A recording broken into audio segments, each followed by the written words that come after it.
दिल्ली प्रदेश कांग्रेस द्वारा आज भाजपा पर निशाना साधते हुए एक प्रेस वार्ता का आयोजन किया गया।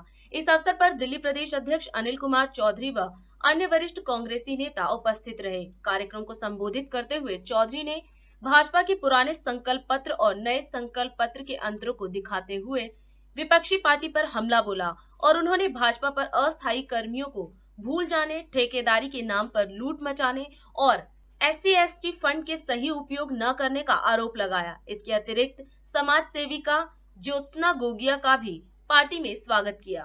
ज्योत्सना गोगिया जी समाज सेवी रही हैं। मैंने सुना है कोरोना काल में इन्होंने काफ़ी मदद दी। वैक्सीनेशन में जिस तरह से भूमिका इन्होंने अदा की है, मार्गदर्शन कहिए, अवेयरनेस कहिए, इन्होंने बखूबी उस अपनी सामाजिक रोल के दायित्व को निभाया है और आज कांग्रेस परिवार में जुड़ रही हैं।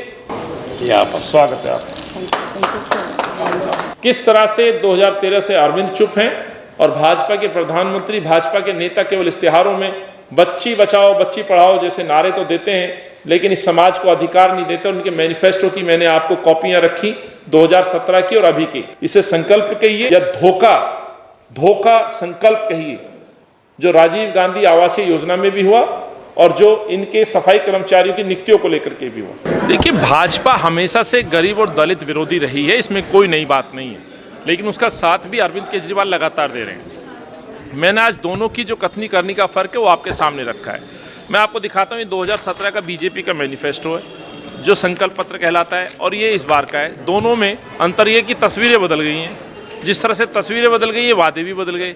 इसमें कहा था, यदि आप देखें, सभी अस्थायी सफाई कर्मचारियों को नियमित करने का संकल्प लेते हैं। संकल्प के मुझे लगता है कि इनको मायने नहीं पता, लेकिन ये आते आते 2022 में संकल्प खत्म कर दिया। इन्होंने ये वादा ही निकाल दिया। तो मैं सवाल करता हूँ, क्या सारे सफाई कर्मचारी जो अस्थायी थे वो स्थायी हो गए? ये बड़ा प्रश्न है। तो ये तो एक मैनिफेस्टो का पार्ट है। दूसरा, मैं बार बार बोल रहा हूँ, 2017 के बाद से चाहे स्थायी ठेका प्रथा को लेकर के दिल्ली के इस MCD को थोप दिया हो, तो एक बड़ा सवाल ये भी है, ठेकेदारी प्रथा चल रही है। अपने खुद के ठेकेदारों को, भाजपा के अपने मित्रों को जो है MCD के अंदर लूट मचाने के लिए भेज दिया जाता है। तो आज हमने ये बात रखी है। इसी तरह से जो दलितों को लेकर के एक बजट है, जो कि 1980-85 में जिसका गठन किया गया था, जिसको हम SC/ST यानी कि शेड्यूल कास्ट सब प्लान के नाम से जानते हैं, ये MCD में भी लागू होता है और दिल्ली सरकार में भी लागू होता है। MCD में ये नियम था कि जिस तादाद में, जिस प्रतिशत में ये समाज रहता है, MCD के बजट का उतना प्रतिशत फंड खर्च किया जाएगा। जब MCD की हम ओवरऑल बात करते हैं तो लगभग 14,500 करोड़ का बजट है, और उसी अनुपात में ये पैसा इन गरीबों पे खर्च होना था। जब इस गरीबों के इस फंड की बात करते हैं तो लगभग 2500 करोड़ रुपए ये दलित समाज पे खर्च होना था, जो कि नहीं किया। तो जैसे MCD में भाजपा ने इन दलितों का हक मारा, वैसे ही अरविंद ने भी जो है इसी फंड का हक दिल्ली सरकार में मारा। ये बिल्कुल धोखा घोषणा पत्र है, धोखा संकल्प पत्र है।